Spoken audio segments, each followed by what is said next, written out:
Bom, galera, chegamos aqui à última questão do exercício da terça-feira passada, temos ainda o de sexta, e é uma questão que trata aqui, de novo, com a matemática vetorial, onde nós temos 4 vetores aqui dispostos em uma malha quadriculada, e ele quer que a gente realize algumas operações aqui com esses vetores. Observe a figura a seguir e representa em seu caderno os vetores dos itens na sequência em uma malha quadriculada. Então, na prática, ele quer que você apenas represente graficamente. O que eu fiz com vocês aqui? Além de representar graficamente, então estão todos os desenhos aqui, que eu vou explicar um a um, né, daqui a pouco, eu fiz também o cálculo do módulo do vetor resultante de cada um dos itens, né? Então, primeiro o que eu fiz? Peguei uma reguinha normal, né? Essa reguinha bem micholuca aqui, ó, que vocês podem ter aí em casa. E o que eu fiz com essa reguinha? Eu fiz a malhazinha quadriculada. Não dá para trabalhar um método gráfico, né, sem a malha quadriculada, porque você precisa definir direitinho qual é a direção e o sentido de cada vetor. Então tá aqui, ó, acho que dá para ver aí, eu passei a lápis bem fininho para não ficar a figura muito carregada, muito cheia, né? Então tá aqui, ó, os quadradinhos, tá vendo só? De meio centímetro de lado cada um. E aqui do lado, ó, o que eu fiz? Eu transportei aqueles 4 vetores para cá, o vetor R, o vetor S, o vetor T e o vetor U. O vetor R aqui, ó, ele é um vetor que tem direção horizontal e sentido para a direita. E ele possui 4 unidades aqui, ó. 1, 2, 3, 4. Aqui foi exagero na hora do desenho, eu acabei passando um pouquinho, né, a caneta, mas ele termina aqui na seta. Então são 4 unidades, é só você analisar aí o original da tua questão. 1, 2, 3, 4 unidades. O vetor S, ele é um vetor que tem direção vertical e sentido para baixo. Ele possui 3 unidades. Ó. Ele começa aqui nesse ponto, então vem 1, 2, 3 unidades aqui para baixo.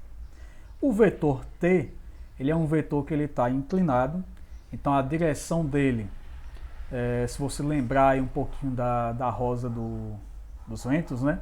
Ele está indo aqui na direção noroeste-sudeste, ou sudeste-noroeste, e o sentido dele é para que lado? É para o sudeste, né? Ele está apontando para o sudeste aqui.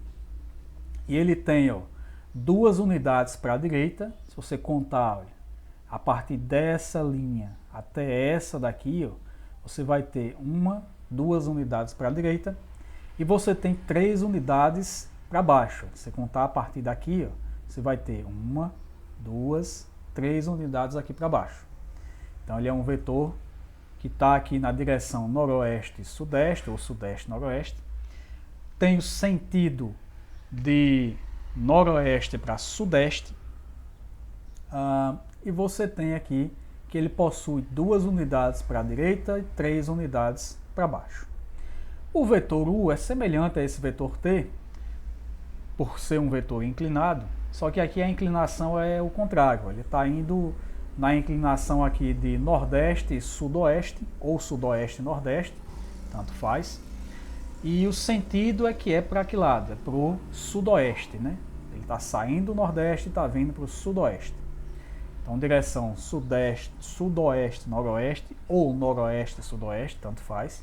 Agora, o sentido é para que lado? É para o lado sudoeste. Muito bem. E ele possui 2 unidades para a esquerda. Então, partindo daqui da origem, ele tem 2 unidades para a esquerda e 2 unidades para baixo. Então, ele vem aqui, partindo desse ponto da origem, ele tem 2 unidades aqui para baixo. Então esses são os 4 vetores fornecidos. Então, vou resolver aqui, depois dessa explanação, né, através do método do polígono. Por que eu vou utilizar o método do polígono? Porque é o melhor método quando você está com uma malha quadriculada. Porque se a questão te pedir qual é o módulo do vetor resultante, você vai conseguir calcular esse módulo simplesmente utilizando o teorema de Pitágoras. E você pode ter quantos vetores a questão te der, você vai conseguir montar todinhos e aplicar Pitágoras no final e encontrar com facilidade esse vetor resultante.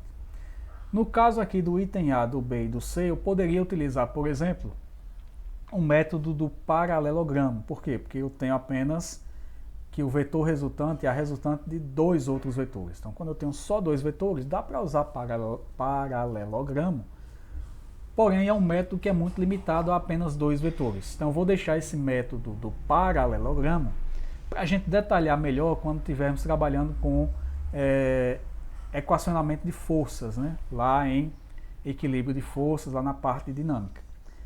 Aqui agora, como se trata de uma malha quadriculada, o melhor método é o método do polígono, que eu costumo apelidar esse método de método bundinha na cabecinha. É isso mesmo, bundinha na cabecinha. O que é a bundinha do vetor? É a origem do vetor. Então seria esse pedacinho aqui é uma bundinha, isso aqui é uma bundinha, isso aqui é uma bundinha, aqui também é a bundinha. O que é a cabecinha do vetor? A cabecinha do vetor é a seta do vetor aqui, ó. Tá aqui uma cabecinha, cabecinha, cabecinha, cabecinha. Então o que diz o método bundinha na cabecinha, o método do polígono? Tu vai pegar todos os vetores que a questão te deu e vai ligar a bundinha na cabecinha. Vai pegar a cabecinha do vetor, ligar na bundinha do outro. Cabecinha do outro vetor na bundinha do outro, e assim você vai montando o teu polígono. E no final o vetor resultante é o que liga a bundinha do primeiro vetor com a cabecinha do último vetor que você montou. Então olha só o que eu fiz aqui. O item A ele quer a resultante entre R e S, ou seja, R, o vetor R, mais o vetor S.